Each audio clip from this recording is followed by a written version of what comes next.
Alright guys, we gotta change the plan here. I'm gonna do this one first, and then we'll end on the 2030 agenda. Start out, I'm gonna play this short video. It's called History's at a Turning Point.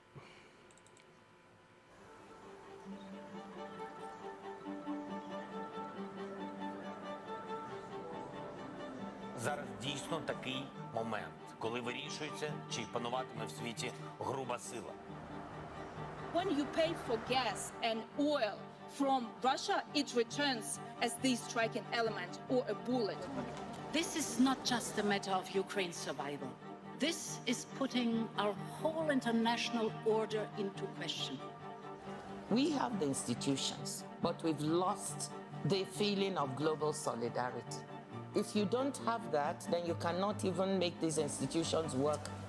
Globalization has served the world well, except that we made a big error to pretend that it has worked equally well for everybody everywhere. What is at stake with taxation? It's not bureaucracy, it's not red tape. It's giving our fellow citizens the feeling that globalization can be fair. The protection of values is more important than profit. There's $430 trillion worth of wealth on planet Earth today. There should not be a single child on this planet that goes to bed hungry, much less starve to death. Frontline communities are not waiting for the impacts of climate change to hit in the future. It's happening right now. All countries in the world, regardless of their level of income at this point, recognize the importance of addressing climate change. We stand on a precipice. No government has the money to be able to solve this problem by itself. We need you. We need the private sector all around the world to step up. You're witnessing an ecopreneur revolution. This is going to be an opportunity because there's so much capital that can be deployed on this incredible new sector. None of us are coming out of this pandemic assuming we're going to go back to 2019. We have to find a new way going forward. Industries and business models are being continuously disrupted. What it really requires is a very, very steady pace of cross-skilling, reskilling, upskilling. Tech really enables all of us to reskill at speed. And what used to be 10, 15 years is now just 5 years. In an organization whose purpose is to deliver on the promise of technology and human ingenuity, you really have to build inclusion into your talent practices every single day. How can you belong in a company or a community if you don't see people like yourself, however you define them? Inclusive design is for everyone, and it needs everyone's voices at the beginning of the process. In the face of all these priorities, can global health maintain the visibility that it deserves? We have a responsibility to protect our populations. We have these huge health inequity issues. Pfizer will provide all its patented medicines and vaccines on a non-for-profit basis to 1.2 billion people living in 45 lower-income countries. We have the means to improve the state of the world. We need collaborative efforts. These crises injected a sense of renewal, a sense of community, a sense of a new kind of world that we want to create. Das macht die 20er Jahre zu Jahren der Veränderung, der Erneuerung und des Umbaus. And there are enough leaders in Davos this week. We need their engagement, their ingenuity, their creativity. That is what the world needs at a time like this.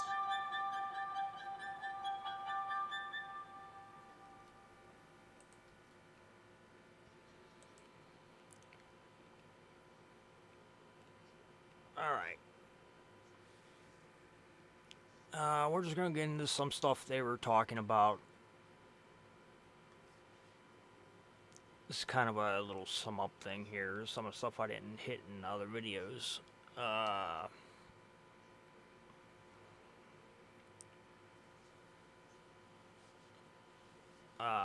For years now, especially since 2020, there have been people trying to sound an alarm to possibilities that have actually come to pass. For the trouble, they were mocked, derided, for being tinfoil hat conspiracy theorists. They were shamed, silenced, careers were ruined. Here's an example way back in May 2020. It's about masks. I'm not going to cover that. The internet gods might not like that too much.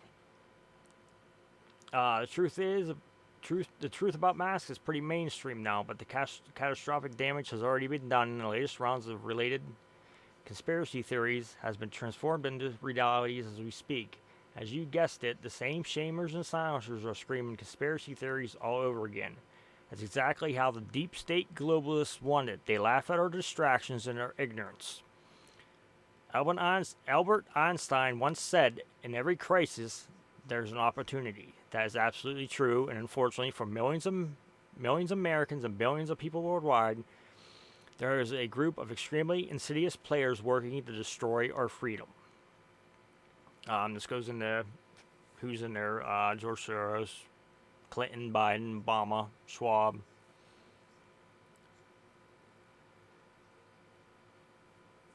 Let's see here. Well, we all know they were having the WHO, World Health Organization. They were trying to pass some amendments that could take away our national sovereignty over health issues. I did a short little video on that. Okay, this is some of the stuff they were discussing.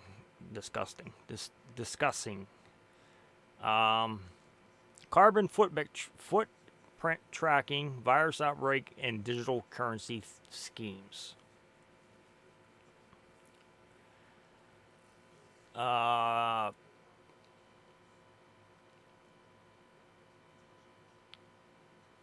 Let's see here. During the summit on Monday, Klaus Schwab told the world that the future is being built by us, among other things. We have to reinforce our resilience against a new virus, possibly, or other risks that we have on global agenda. Interesting choice of words the globalists always use.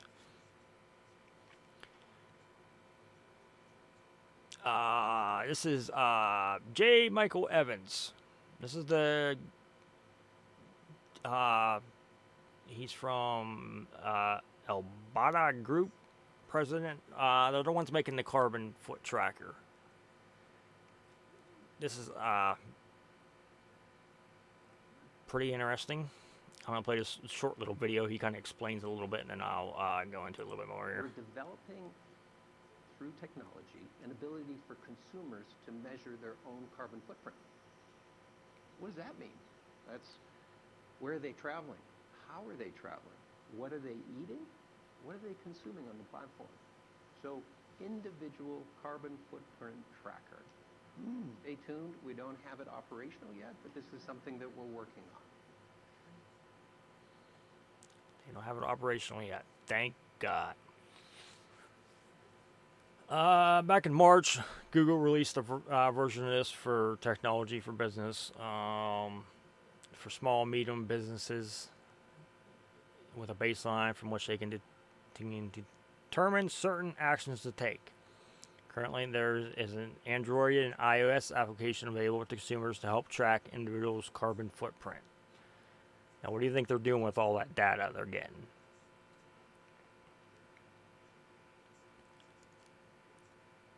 Of course, an individual does not need a tracker to know that he or she is doing what it is he or she is doing every day. Evans constantly leaves out the truth that companies and deep state governments that covet this information to protect us, your beloved citizens, right? They mentioned George Bush and the Patriot Act. We all know what that brought on. You know, the TSA, more overreach for the government so they can spy on your, emails, your phone conversations, your text messages. Let's see here. We'll go to this first. they want to keep track of every person's CO2 footprint. Okay, this is the funny thing right here. So basically, they would give you, let's say, either monthly or weekly allotment of CO2 that you can produce to go do what you want to do, okay? This is the funniest thing. Imagine getting, okay, you make this vacation plan. You want to go on vacation. Imagine getting this message. Sorry, Mr. Morgan, your vacation has been canceled because you have used your yearly allotted of carbon. Please return home and keep your energy use to under 2 hours per day for the next 6 weeks. Imagine them telling you you can't do this because you went over your carbon limit. You know, but we have countries like China spewing stuff into the, air. But we at the United States are supposed to change the way we live, but they don't want to change over there what they want to live, the way they live, This is where they go into, this is a short thing about digital currency. Fast forward 5 years. Do we have a central bank digital coin out there in the world that is being utilized on a daily basis, whether it's wholesale or retail, and it becomes a superior system? Francois, yes or no? We have several experiments which are not very far from that. They are not yet generalized, but they could be, let's say, the next 3 years, probably. It will go quicker on the wholesale side, I guess, because it raises less sensitive questions. Yes. Axel? No, I'm quite glad to hear what you're saying, François, on the wholesale digital currency, not coin. I am also a believer that will come in 5 years, yes. What I try to say is, obviously, we still have those huge legacy environment. They need to migrate as well, so we will not yet see all the benefits coming through, but it will come and will be much more efficient, also probably much more secure, lowering transaction costs. On the retail side, I'm much more skeptical. Certainly call it for the established economies. So basically they're saying within the next 5 years they want to have a central bank digital currency where they control what you buy, when you buy. If you do something they don't like, they take your money away. You don't have access to your money. I mean, you see all this. You see what they're doing with giving all this money away, printing all this money, gonna make the dollar useless. Now you can see why they're kind of pushing that agenda, because they want a central bank, a digital currency, where they have control over your money. They want to know what you buy, when you buy it. There will be no more cash. None at all. It will all be card, digital, some kind of implant in you that gets read. I don't know, but they plan on doing that. It's sickening. Now this is where they want to recalibrate the freedom of speech. We are finding ourselves in a place where we have increasing polarization everywhere, and everything feels binary when it doesn't need to be. So I think we're going to have to think about a recalibration of a whole range of human rights that are playing out online, from freedom of speech to the freedom to be free from online violence, or the right of data protection to the right to child dignity. So they want to change your free speech. They want to take your free speech off of you. They're saying about basically the only thing we have to push back against the globalists, the mandates, the lockdowns. whatever seemed small at the time will end up being tragically big in the end. We've seen that happen. You know, what started as something small, you know, it's been expanded greatly. Actually, the monkeypox may not be a joke at all. It's just a sham, another pandemic to mind control the herd and implement the Great Reset conspiracy theory. Rest assured that if American revivalists don't win this war, every conspiracy theorist you ever met will be saying, "I told you so." So that's just some interesting stuff. Now we're going to go into the last video of their 2030 plan. This is quite interesting. See you guys in the next one.